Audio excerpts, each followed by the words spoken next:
car of the day, 1991 Cizeta-Moroder V16T.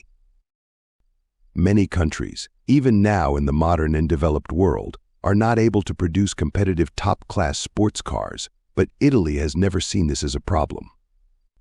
By the 70s of the last century, the world capital of elite supercars was the city of Modena, near which Ferrari, Lamborghini, and Maserati produced their creations. Was there a place on the market for another similar brand? The Italian Ferrari dealer in Los Angeles, led by Claudio Zampolli, answered this question positively. To inspire and implement his plans, he hired the world-famous designer Marcello Gandini and commissioned the engine to be designed and created in the original by Tecna style.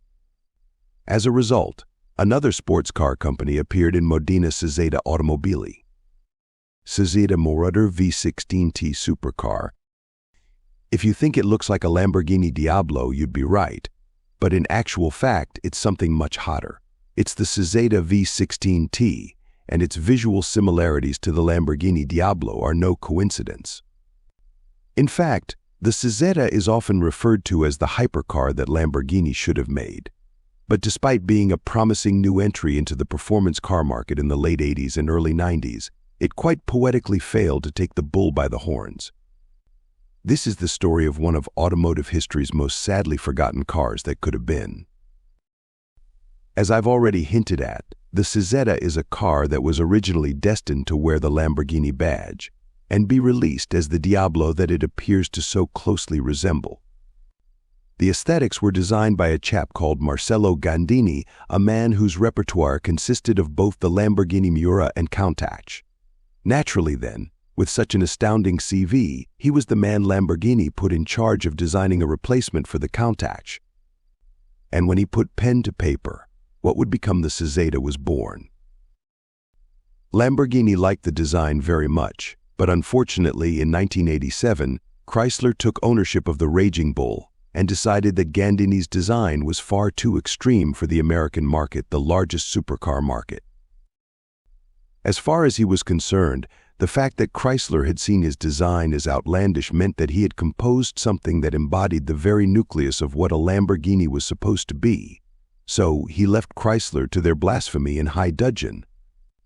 Little did he know in his seething rage that Chrysler's ignorance would only lead him into the welcoming arms of an unknown manufacturer who would make his original design come to life. That aforementioned unknown manufacturer was, of course, Cizeta, or, as it was originally known, Cizeta-Moroder. The company originated when ex-Lamborghini engineer and Ferrari dealer Claudio Zampolli decided to fulfill his lifelong ambition to craft his very own supercar. Despite his ambition, he couldn't utilize his expertise to make his vision without a sizable chunk of money. An investor was needed, and as luck would have it, an investor is what he got. Enter Giorgio Moroder. In truth, however, no amount of alcohol could possibly be as intoxicating to Moroder as learning that Zampolli wanted his supercar to be powered by a V16 engine. In a world of 12-cylinder Goliaths and turbocharged hooligans, Zampolli was aware that any newcomer to the supercar domain was going to have to stand out like a burning beacon in the darkness. In keeping with the superficial more is more attitude of the day, he saw those extra 4 cylinders as the division belt between him and the establishment. Moroder agreed and invested his money. Along with his money, he gave his name hence, the Moroder part of the original manufacturer's title. The Cizeta part of the name was an abbreviation of Claudio Zampolli's initials as spoken in Italian Chi and Zeta. So they had the name, the engineering expertise, the money, and a workshop in Modena. Being the supercar-making capital of the world, Zampolli set up in Modena as he knew engineers with experience of working on supercars would be local. Little did he know, however, that also in the area was Gandini looking to put his extravagant design to good use. Zampolli had already penned a design for his supercar, but it was very conservative. The more adventurous nature of Gandini's design appealed to him as he felt it would epitomize the next-level identity he wanted to give the car.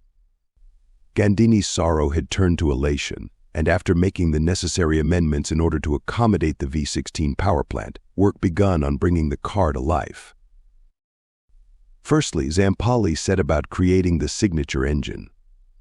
As an ex-Lamborghini engineer, he designed the V16 as two V8s, each mirroring the architecture found in the Lamborghini Urraco P300S's flat-plane crank V8.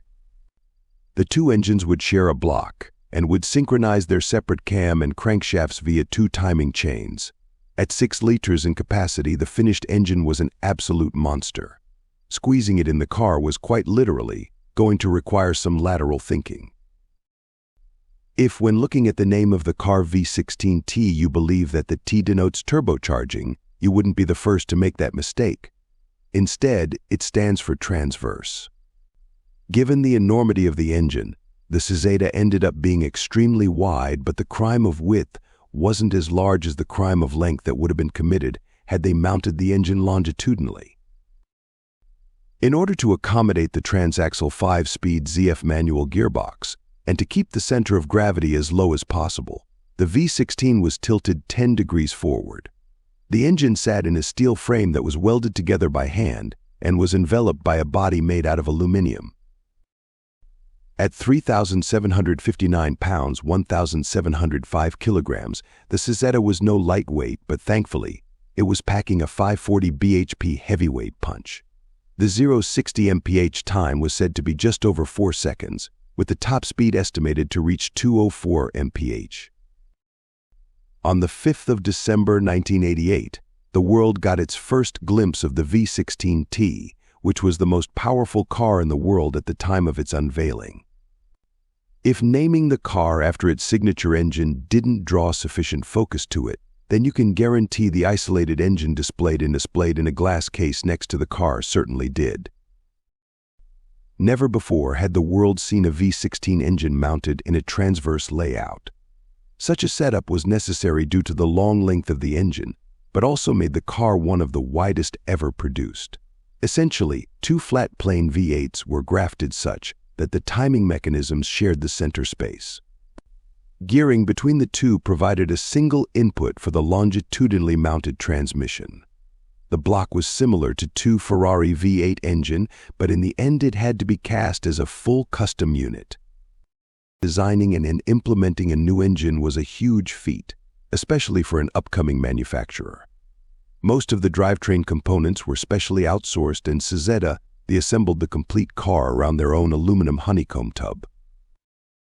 When completed, the car sold for $400, $000 USD, which was a hard sell considering the company had no race history or company heritage to build upon. For these reasons, only 10 cars were ever made.